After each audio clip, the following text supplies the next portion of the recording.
welcome back to the Deep Dive. If you're in B2B sales or marketing right now, you know it. You feel it. The old spray and pray method is just, it's dead. Success isn't about volume anymore. Not at all. It's all about precision. We've moved from mass marketing to what feels more like tactical warfare. That's a good way to put it. And that shift is exactly why account-based marketing ABM is, everywhere. It's dominating the conversation. Right. So we did a deep dive into a guide on mastering these strategies. And what we found really was this need to just clarify the 4 core concepts. The foundational pillars. Exactly. The pillars that everything else is built on. We're talking about the ideal customer profile, the buyer persona, the target account, and the buying group. Yeah. So our mission today is to unpack all of that, right, to clarify the difference between, the company focus versus the individual focus, and then show you how to actually make it work. How to operationalize it. Yes. This is your shortcut to stop wasting effort and start focusing on the deals you can actually win. And it's so important because these 4 ideas, they get thrown around and used interchangeably all the time. All the time. But they're not the same. They form this really critical hierarchy, a structure for efficiency. They're like a funnel.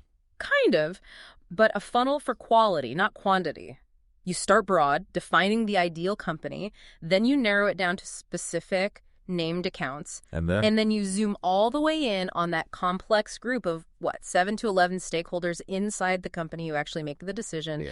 If you miss a step here, your whole B2B engine just it grinds to a halt. Okay, let's unpack this then. Let's start at the very top, that foundational layer you mentioned, the ideal customer profile, the ICP. Right. What are the criteria? What defines this best possible company? The ICP is the bedrock. I mean, it really is. It's the detailed description of a company that will get the most possible value from your solution. Which means they stick around. They stick around, they succeed, and they give you the highest lifetime value. The second you define your ICP, you've created your first and probably your most important pre-qualification filter. So if a company doesn't fit, you just move on. You divert your resources somewhere else. Yeah. Yes. And since the ICP is all about the organization, the data points are all company-centric. Our source breaks it down into 3 buckets. Okay. First, the basics. Firmographics. So that's employee count, annual revenue, industry, location. The stuff that tells you if they're big enough to afford you. Exactly. Big enough and stable enough to be a good partner. That makes sense. That's the easy data to find. Yeah. But where does it get, more strategic than that? That's where the other 2 buckets come in. So second is technographics. Their tech stack. Their tech stack. What tools are they already running? What's their tech maturity level? This stuff is mission critical. Why? Because it tells you about intent and pain. The source noted, for example, that a company running on old legacy systems, that often means they have a budget set aside for modernization. That makes them a much, much hotter prospect than a company that just bought the latest tech. And then finally, the one people often miss, qualitative factors. The subtle stuff. The subtle stuff. Their growth stage, their core pain points, and this is the most critical part, their strategic urgency. How do you even measure urgency? You look at their public statements, their hiring patterns. Is the problem you solve going to start costing them market share? Is it a regulatory thing? It's the insight that tells you this company has to solve this problem in the next 6 months. Wow. Okay, that transforms the ICP from just a checklist into a real strategy. So the ICP is the blueprint. Right. How do we go from that blueprint to the handful of companies my sales team can actually call this core? I assume that's where target accounts come in. That's exactly it. A target account is just a specific named company that you've picked because it perfectly matches your ICP criteria. So Acme Corp is a target account. If they fit the blueprint, yes. And this is where you put your best resources, your time, your marketing budget, your senior salespeople. The key distinction here is resource allocation. Target accounts aren't theoretical anymore. They're on a list. They're prioritized. And I'm guessing in modern systems, they're literally flagged. Oh, absolutely. The source highlights this. In a platform like HubSpot, the moment a company is qualified, it gets a property assigned to it, a status that flags it for priority focus across the whole organization. This is where it gets really interesting for me, because once you have that name, Acme Corp, you can't just treat it like a monolith. No, you can't. Inside Acme Corp are real people with real motivations. And this is where we shift from the company to the individual, I- to the buyer persona. Exactly. The buyer persona is your ideal individual. It's this semi-fictional profile of the real people who evaluate your solution, who influence the decision, and who sign the contract. And the data you're looking for is totally different. Completely different from the ICP. Okay, but if we have the ICP data, the firmographics, the technographics, why do we need a buyer persona? Isn't it just repeating the same details? Not at all, because a persona's data is purely psychological. It's motivational. We stop caring about company revenue and we start caring about their personal goals. What keeps them up at night? What keeps them up at night? What are their daily responsibilities? What are their department's KPIs? What are their biggest frustrations? We also want to know their behavior. Where do they get their information? Is it trade journals, LinkedIn? And what are the typical objections they bring up in a sales cycle? Understanding that lets you personalize your outreach. You're speaking to their career goals, not just the company's bottom line. I really like that focus on objections. That's what makes a pitch feel tailored, not like a mass email. And the source mentioned something really interesting, the negative buyer persona. Yes. Why spend time profiling the people you don't want to talk to? It's a huge time saver, a massive one. It's a profile of someone who's just going to consume your resources and never convert. Like a student doing research. A student or someone looking for a freebie, or maybe someone in a role that has super high churn, so they'll never see the long-term value. And you just filter them out? Your automated systems can deprioritize them or even block them from getting sales resources. It's about focus. Okay, so that covers the individual. Yeah. But the reality, especially in big RBD deals, is that one person isn't making a multi-million-dollar decision alone. Almost never. Which brings us from the buyer persona to the much more complex reality of the buying group. And this is where the complexity truly explodes. Yeah. The buying group is the entire collection of people inside that target account who will influence, approve, or just veto the purchase. And we're not talking about 2 or 3 people. No. The source says this over and over again. A typical B2B deal now involves anywhere from 7 to 11 stakeholders. 7 to 11. You're not selling to a person. You're managing a committee. And to manage them, you have to define them by their role in the purchase process. You need to find your champion, the person fighting for you on the inside.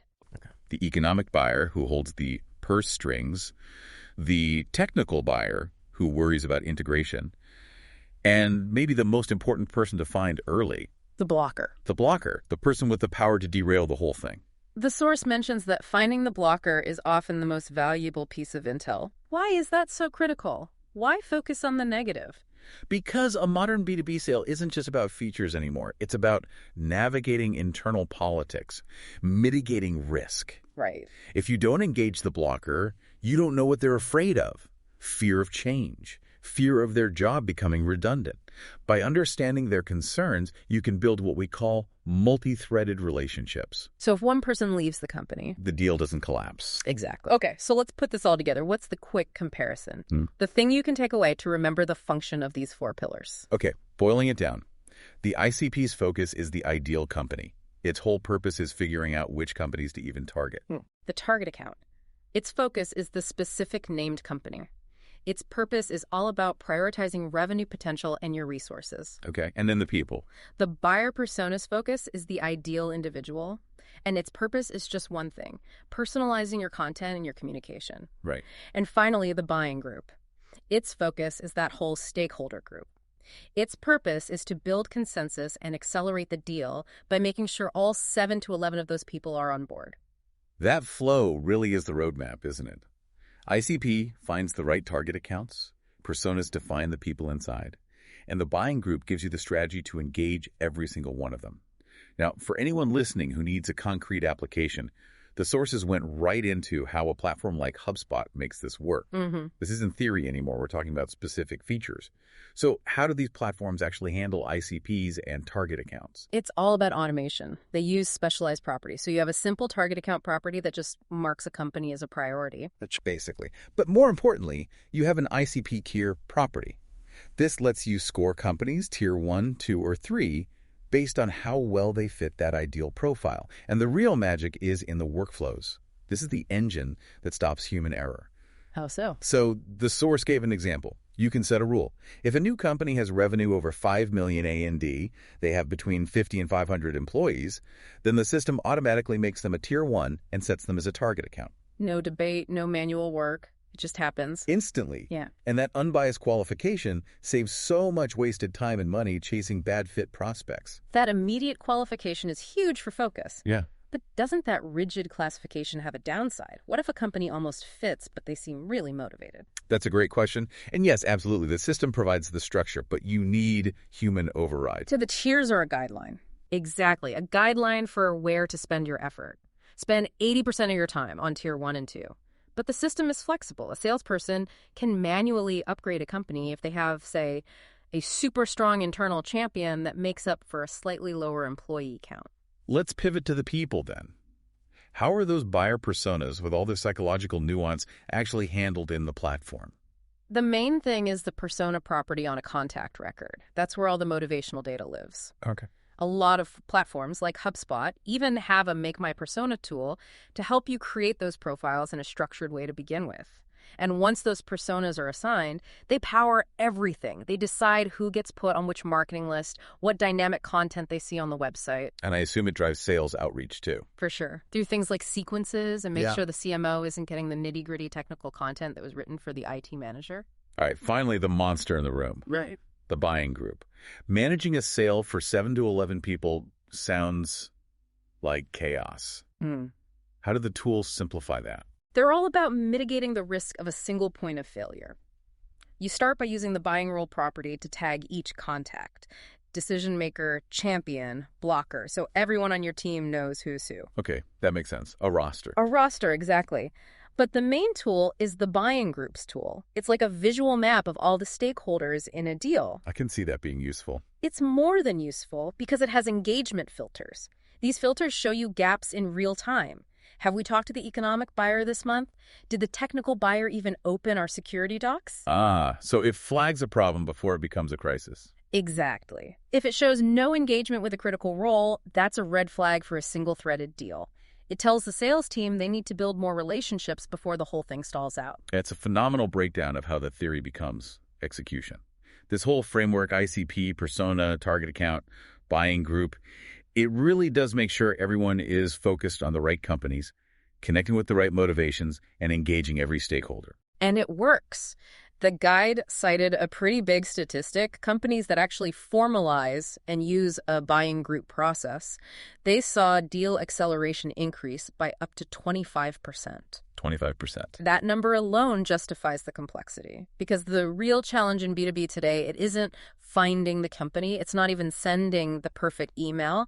It's mastering the internal politics. It's building consensus to satisfy and motivate that entire group of 7, 8, 9, maybe 11 people to get them across the finish line.